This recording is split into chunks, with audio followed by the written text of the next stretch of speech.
Hi, welcome to Clickbait. I am Matt and this is a new channel all about cameras and camera related subjects, or photography as I think they like to call it.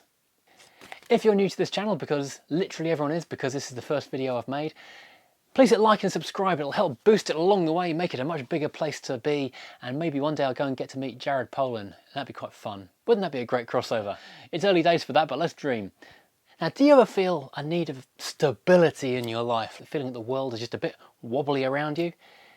Yeah, me too. And that's why I was very excited when I saw the FeiyuTech G6 Max new gimbal for £279. That's just over $300 if you're watching in someone that uses dollars. Currently, I'm not a gimbal user. I tend to use sliders or purely handheld when I'm blogging or making YouTube videos for my other channel, Furious Driving. Quick plug. But there are often times I'm doing a wide sweeping kind of waist height or higher shot and I'm just thinking, God, if only I had a gimbal. Now I tend to use a Nikon Z6 rather than a phone, a GoPro or a smaller sort of Sony mirrorless for YouTubing and blogging. So when I saw that this G6 Max now has a 1200 gram payload, I was very excited because this, with the standard kit lens that it comes with, weighs in at about 1170 grams. So just under the threshold of this little device. So I rushed out and bought one. So what are my impressions of the G6 Max? Well, first of all, it's quite an impressive package. You get it in this nice moulded kind of polystyrene type material, which has everything housed in one convenient box. So you can sling this in your bag and everything is here where you need it. Obviously you get the gimbal itself, we'll come to that in a moment. You have a small extension to make the grip easier to hold, or it folds out for putting flat on a surface and the gimbal will just sit there and rest itself so you can do locked off shots or remote panning shots, and the remote is really good. Obviously you have a plate to mount to the camera, and finally you have a little box of tricks with chargers and a GoPro mount. And taking a look at the gimbal, it really does actually feel very well made indeed. It's nice aluminium, it feels very, very solid in your hand, and the rubber inserts have got a nice grip to them. You've got multiple controls. You've got a thumb wheel with like a knurled grip on it, which gives you good fine control. You can change the function of this so it can be a vertical or horizontal pan or tilt. You've got a joystick on the back which gives you multiple actions for different things. Generally it's for up, down, left, right, twisting the head around. You have a function button and a shooting button there, power, another mode button there, a USB-C and a shutter button, like a trigger button on the front as well. All easily within reach, all easy to use and feel quite nice in your hands. There's a nice resistance on this big knob, so if you're doing like a nice slow pan, it will be nice and smooth and not jerky at all. The one on the back is a little lighter to touch, and so it takes a bit of getting used to kind of fine tune your thumb movements. It's like learning to fly a drone or something like that, or a radio controlled car. You've just got to get your body in tune with the machine. So setting up the Nikon Z6 on the G6 Max, that was the first thing I tried when I got this out of the box, because this is my main go-to video camera. Right now I'm filming on a D5, which is a great video camera, but doesn't have the face tracking focus and is quite big and cumbersome. If you're trying to do one handheld pointing back at yourself with a D5 and a 24 or a 17 to 35mm lens, that takes some effort. You need the guns of steel. Now, so two issues first of all arose with this. The instructions hint, they don't really say explicitly, but they hint that this arrow should go towards the handle of the camera. On the Z6, of course, you'll notice it doesn't reach all the way. So you have to have it facing off the other direction, which kind of puts you in reverse on the controls. Secondly, weight distribution. Although the camera is within weight, this lens, especially when it's cranked out, because you have to open these Z lenses to start, or some of them you do, it now puts you in a position where all of the camera's mass isn't really very central, and you can slide back and forth on here.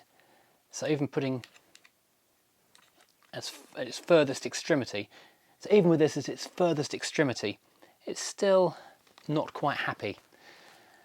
And you can spend quite a while getting it right. It's worth investing a bit of time. If you're going to go shooting with one of these things, any gimbal to be honest, it's definitely worth spending as long as you possibly can getting this exactly right. So this one needs to be as low as possible on this particular axis, and then that should, oh dear. No, that's just never going to do it. And what I very quickly found was that no matter how I altered this, that's all I got on the motors. Although they've been upped by 50% in strength on the previous model, it's just never quite enough to lift this. And when these things first turn on, the G6 has like a slight juddering phase, which is why it's calibrating itself. But this was never able to calibrate itself and never able to lift itself. Even in the app turning the motor up to full strength, it just wasn't going to happen. Which is a shame, because I really wanted this to be the thing that I was going to be using on all my videos in the future. So I had to give up on that and then downgrade my ambitions to a different camera. Now this is my Fuji X-T20, and mounted on it is my trusty 18mm f2 with a little polarizing lens on it, so it's not too heavy. I did try with the standard 1855 kit zoom, same situation as before with the Nikon. And I did find that in this case it worked okay. Well, I say okay, it worked better. Even with this much lighter camera, I was still at the absolute limit of what the G6 could handle. So there, that's kind of balanced. And then you do that one, lock that, lock it, move on to the next one. So that one is now going to sit and balance centrally. Whoops, that's gone too far. It only takes a millimetre and you're too far over. So firing the G6 up, you push and hold. It takes quite a long time to actually start up. You do need to hold it until it's done the full boop beep beep, and then it will start thinking about things. And this is the slightly distressing initial judder phase while it's just calibrating itself. This goes on a little while.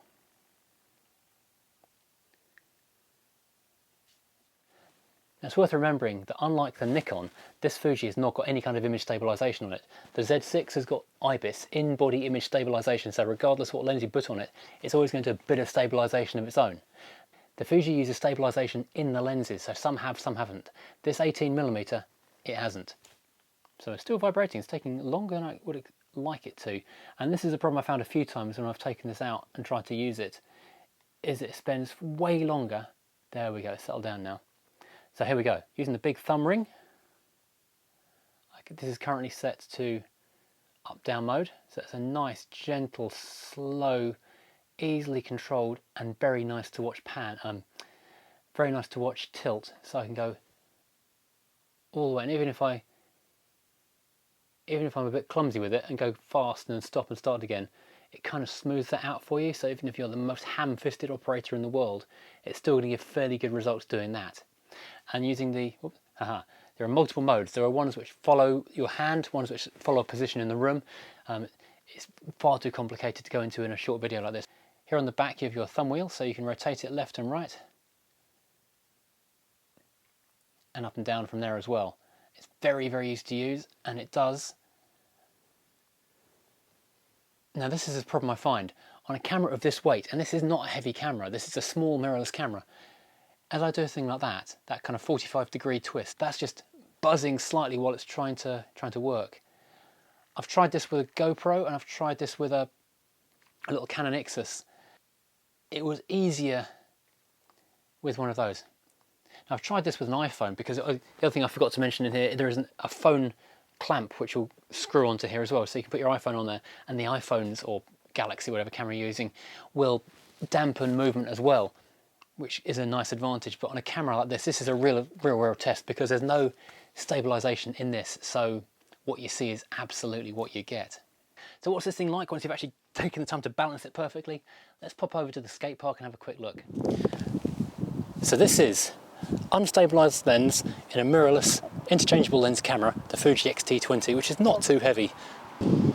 First challenge.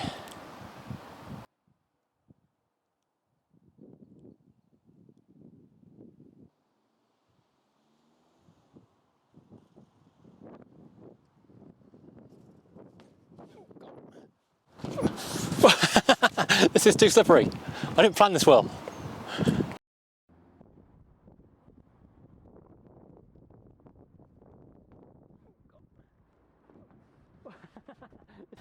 It kind of looks like it's doing okay, but each foot impact seems to give a bit of a shudder on screen.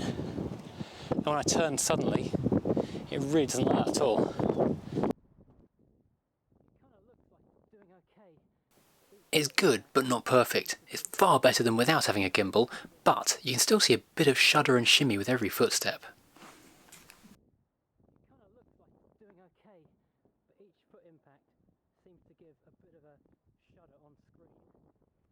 When I turn suddenly, it really doesn't like that at all. So in conclusion, what I would say about the G6 Max is that yes, it's very well made, and yes, it is an amazing price. I mean, under £300, just over $300.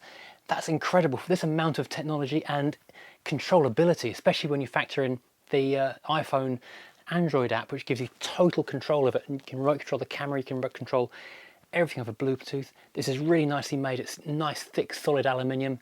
It's a really impressive bit of kit, but your weight limit of 1200 grams, it's kind of optimistic. Even using something like this, you're absolutely on the limit, because without that in-camera stabilization, you do get some judder still. Every footstep you take, you can see a little kind of, it's that dinosaur, Tyrannosaurus in Jurassic Park, just rippling the water in the cup in the car. It's just not quite up to this kind of weight. If you're using a phone, if you're using something like a Canon G7 as a blogging camera, this would be absolutely perfect, because those kind of cameras are well within its weight limit, and they've got a bit of inbuilt stabilization as well to just take the edge off any kind of sudden jolts when you're stepping and walking along. So I would say yes, go for it if you've got a smaller camera. So realistically, a mirrorless camera of this size is your absolute top end, and if you can find one with a pancake lens with stabilization built into it, then you're onto a winner. Anything smaller than that, you should be okay. Put a GoPro on there, put a phone on there, Canon G7, you're absolutely laughing. Something like this, you're gonna have to move up to probably a DJI Ronin or something like that. If I traveled a lot, this would be absolutely perfect, because if you look at how small this thing folds down, it really is not, well, I'm not gonna say pocket size, but you can click this whole little setup into a space that's ridiculously tiny. It will not fill your hand baggage. If you weren't going to take this whole thing, then you could fit this in the side pocket of a backpack, in one of the padded insert pockets in a camera bag. It would just slide into a nice sort of vertical side area of any camera bag, really.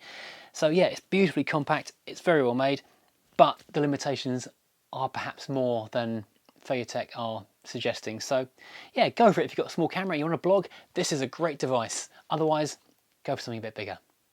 Thanks for watching. Please hit like, please hit subscribe. This is a new channel. There's going to be lots more camera stuff, there'll be computer stuff, there'll be photography tips and tutorials. I've been a photographer for 20 years professionally, and longer than that for fun. So hopefully I can tell you something useful or interesting along the way. I'm a Nikon user, I'm a Fuji user. I've got nothing against Canons. Where is it?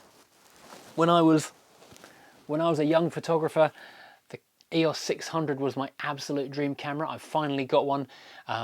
Yeah, you won't believe what I paid for it in a charity shop. I'll come to that in a video very soon indeed, because I'm looking forward to taking a few rolls of film in this body. Please hit like, please hit subscribe, and I'll see you again hopefully on Clickbait.